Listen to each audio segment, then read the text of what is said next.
ሰላምና ጤና በያላችሁበት ይሁን የቻናሌ ቤተሰቦች እንደምን አላችሁ? በዚህ ሰዓት መሰማትና መደመጥ ያለባቸውን ዓለም አቀፍ ሰበር መረጃዎችን ወደ እናንተ ላደርስ መጥቻለሁ። ቻናሉን ሰብስክራይብ፣ ቪዲዮ ላይክ እያደረጋችሁ መረጃዎችን እንድትከታተሉ በአክብሮት እየጋበዝኩ እስራኤል ከ50 በላይ የሚሆኑ መንደሮች የሚኖሩ ሊባኖሳውያን ለቀው እንዲወጡ በዛሬው ዕለት አዛለች። እንደ ቢቢሲ ዘገባ ማስጠንቀቂያው የሰሙ ሊባኖሳውያን መኖሪያ አካባቢያቸውን በመልቀቅ እየወጡ ነው ተብሏል። እስራኤል ጥቃት እንደምትፈጽም በመግለጽ ከ50 በላይ በሆኑ አነስተኛ ከተሞችና መንደሮች የሚኖሩ ሊባኖሳውያን አካባቢያቸውን ለቀው እንዲወጡ ማዘዟን የሰማው የእስራኤል ጦር ከለያቸው ከነዚህ አካባቢዎች ነዋሪዎችን ቢያንስ 1 ኪሎ ሜትር እንዲርቁ አስጠንቅቋል።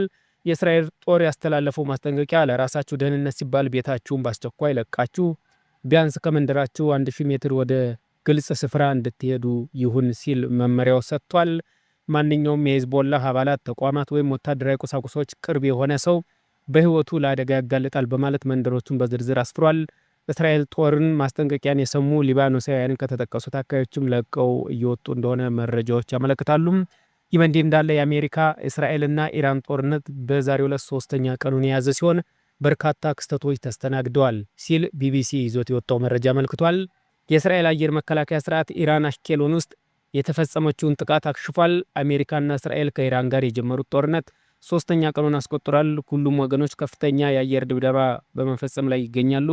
ዶናልድ ትራምፕም በኢራን ላይ የተከፈተውን የማጥቃት ዘመቻ ሁሉም ግቦቻችን እስኪሳኩ ድረስ ይቀጥላሉ ሲሉ በቪዲዮ ባስተላለፉት መልእክት ገልጸዋል። የአሜሪካ ማዕከላዊ እዝ በኢራን የተፈጸመ ጥቃት 3 የአሜሪካ ወታደሮች መገደላቸውና 5 ደግሞ የመቁሰል አደጋ እንደደረሰባቸው ካረጋገጠ በኋላ ተጨማሪ አሜሪካውያን ላይ ጉዳት ሊደርስ እንደሚችል ፕሬዝዳንት ትራምፕ ተናግረዋል።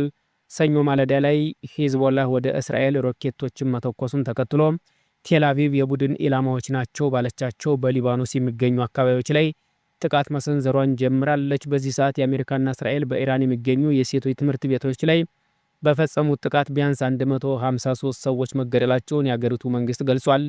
የኢራን ፕሬዝዳንት ማስዑድ ፔዜሽኪያ ድርጊቱን አረመኔያዊ ሲሉ ጠርተውታል። እስራኤል ከኢራን በተተኮሱ ሚሳኤሎች ቢያንስ 9 ሰዎች መገደላቸውን አሳውቃለች። ይህ ጦርነት ከተጀመረበት ጊዜ አንስቶም በእስራኤል ላይ የደረሰው ከፍተኛ የሟቾች ቁጥር ነው ተብሏል። የተባበሩት አረብ ኤሚሬቶች ቅዳሜ ዕለት ኢራን በፈጸመችው ጥቃት 3 ሰዎች መሞታቸውን አስታውቃለች። በባህሬን በኢራቅና ኤርቢል እና በዮርዳኖስ ከፍተኛ ፍንዳታዎች መከሰታቸውን ተገልጿል። ሰኞ ዕለት በእስያ ዓለም የነዳጅ ዋጋ ጭማሪ ማሳየቱን የተሰማው በእንግሊዝ ጠቅላይ ሚኒስትር ኬር ስታመር አሜሪካ የዩኬ ወታደራዊ ሰፈሮችን በመጠቀም ጥቃቶች እንደምትፈጽም መፍቀዳቸውም ታውቋል። ነገር ግን አሁን የማጥቃት እርምጃውን አልተቀላቀልንም ሲሉ ለህዝባቸው ተናግረዋል።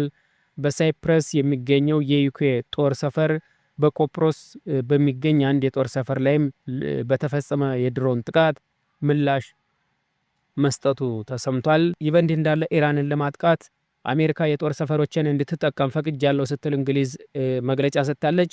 እንግሊዝ የአሜሪካ የጦር ሰፈሮችን ኢራንን ለማጥቃት እንድትጠቀም መፍቀዷን የተሰማው የብሪታንያው ጠቅላይ ሚኒስትር ኬር ስታመር አሜሪካ በኢራን የሚሳኤል ጣቢያዎች ላይ ለምትሰነዝረው ጥቃት የብሪታንያን 2 የጦር ሰፈሮች እንድትጠቀም ሀገራቸው መስማማቷን አስታውቋል።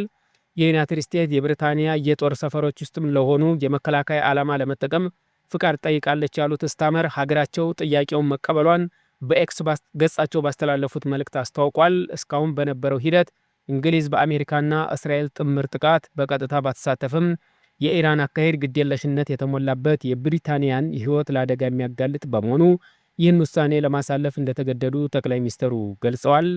ኢራን ኢላማ ባደረገቻቸው የመካከለኛው ምስራቅ አገራት ውስጥም 200,000 ብሪታንያውያን እንደሚገኙ የገለጹት ስታመር ይህን ስጋት ማስቆም የሚቻለው ሚሳኤሎችን ከማከማቻ ዲፖዎች ወይም ከመተኮሻ ጣቢያዎቻቸው ላይ ማውደም ሲቻል ነው ብለዋል። ኢራን በቀጠናው ላይ ሚሳኤሎችን እንዳትተኩስ፣ ንጹሃን ዜጎችን እንዳትገድል፣ የብሪታንያውያን ሕይወት ለአደጋ እንዳታጋልጥ ብሎም በጉዳይ ውስጥም እጃቸው የሌለባቸው ሀገራት እንዳትመታም ለመከላከል ሲባል ይህን ጥያቄ ለመቀበል ወስነናል ሲሉ ኒው ኬር ስታመር በመግለጫቸው አስታውቀዋል። አሜሪካ የትኞቹን 2 የብሪታንያ የጦር ሰፈሮች እንደምትጠቀም በስም ባይጠቀስም በቆጵሮስ የሚገኙ አክኬሪ አንደኛው ሳይሆን እንዳልቀረ ተገልጿል።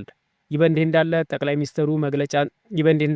ሚኒስትሩ መግለጫ ተከትሎ በቆጵሮስ የሚገኙ የብሪታንያ አክቶሪ የአየር ኃይል የጦር ሰፈር በድሮን ተመቷል። በጥቃቱም ቀላል ጉዳት ቢደርስም እስካሁን የሰው ሕይወት እንዳልጠፋ ተዘግቧል። ብሪታንያ በዚህ ጦርነት ውስጥ እጇን ማስገባቷም ግጭቱ ይበልጥ ዓለም አቀፋዊ መልክ እንዲይዝ እያደረገው ነው ተብሏል። በተለይም የሜዲትራኒያን ባህር ላይ የሚገኘው የቆጵሮስ የጦር ሰፈር መመታቱን ጦርነቱ ከኢራን ድንበር አልፎ በአውሮፓ አቅራቢያዎች ወደሚገኙ ወታደራዊ ይዞታዎች እየተስፋፋ መሆኑን ያሳያል ሲል ዘጋርዲያን መረጃውን አጋርቷል።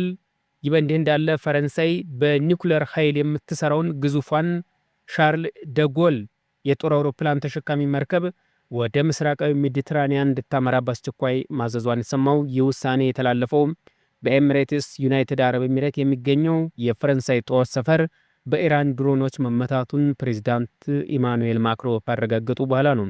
የፈረንሳይ መንግስት